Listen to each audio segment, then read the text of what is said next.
Hello, I'm Logan Valentine from the Stark County Health Department. I'm a health educator and help coordinate the Ohio Buckeyes Buckle program. Hi, my name is Tasha, and I'm from the Stark County Health Department as a health educator as well as the coordinator of Safe Kids Stark County. September is Baby Safety and Child Passenger Safety Awareness Month. Did you know that road injuries are the leading cause of preventable deaths and injuries in children in the United States? More than half of car seats are not installed or used correctly. Here in Stark County, there's about a 75% misuse rate. And we got those numbers from our car seat inspection stations as well as our checkup events. If car seats are correctly used, they can reduce the risk of death by as much as 71%. The best way to keep your child safe is to use the right seat in the right way. We want to provide you with some car seat safety tips to protect your precious cargo. So a couple tips I have for you guys today is, you can see here the Choose Your Right car seat. An infant seat, it protects your child or baby in any sort of crash. So you can see, well, infant seat or convertible seat, you can see the shell protects your child from impact of a car accident. So we like to have your child stay rear facing as long as possible until they reach the height and weight requirements of the seat, which you can find on your car seat's manual. Another tip that we like to have is with the harness clip should be at armpit level, and also when you buckle in the child, you should be able to do a pinch test. So if there's fabric, you can see, for example, you cannot have that much fabric. You want to make sure it's close to the child's chest and close to their hips as well. So those are some tips we have for you today. For any questions or concerns with your car seat, you can call the health department at 330-451-1679, and we will try to get back to you as soon as possible and we'll answer your questions. Now we will go outside with Amanda Kelly for a car seat installation. Hi, I'm Amanda Kelly, the Grants Coordinator at the Stark County Health Department and also a Child Passenger Safety Instructor. I'm going to show you how to install a car seat. So, a few things that we need. You need your owner's manual to your car seat, as well as your owner's manual to your vehicle. Those are going to give you some information on where your car seat should be placed, some information about how to adjust your car seat for your baby. So today we have our 16-month-old child, and this is Cal, and he weighs about 25 pounds. So we are going to go ahead and keep him rear facing. We want to keep a child rear facing as long as possible, and the American Academy of Pediatrics recommends until at least the age of 2. Doesn't matter on the weight as long as the child fits within the height and weight requirements.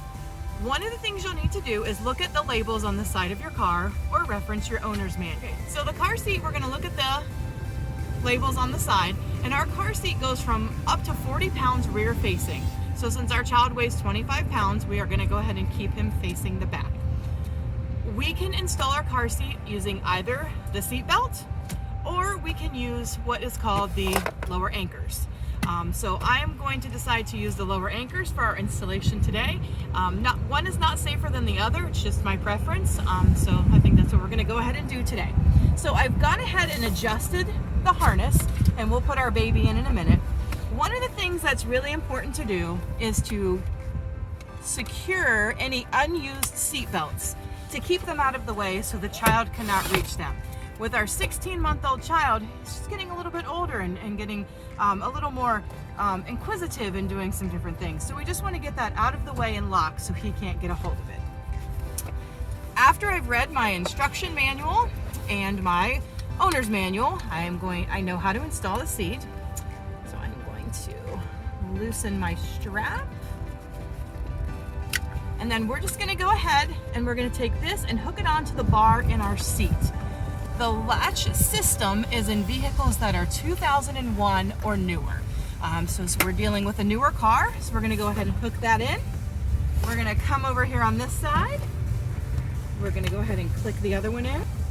So once it's secure, what I want to do is try and move my seat. And you always want to take your weaker hand at the belt path, and you want it to move less than an inch from side to side and front to back. You're allowed to have a little bit of play. If you feel like it's loose, you can just take your tightener, push down on the seat, pull the strap, and get it just a little bit more snug. We don't want much play because if you get into a crash, we want you to be able to, we want the seat to stay in place and not move. Our rear facing seat is designed to move with the child and do what we call rebound.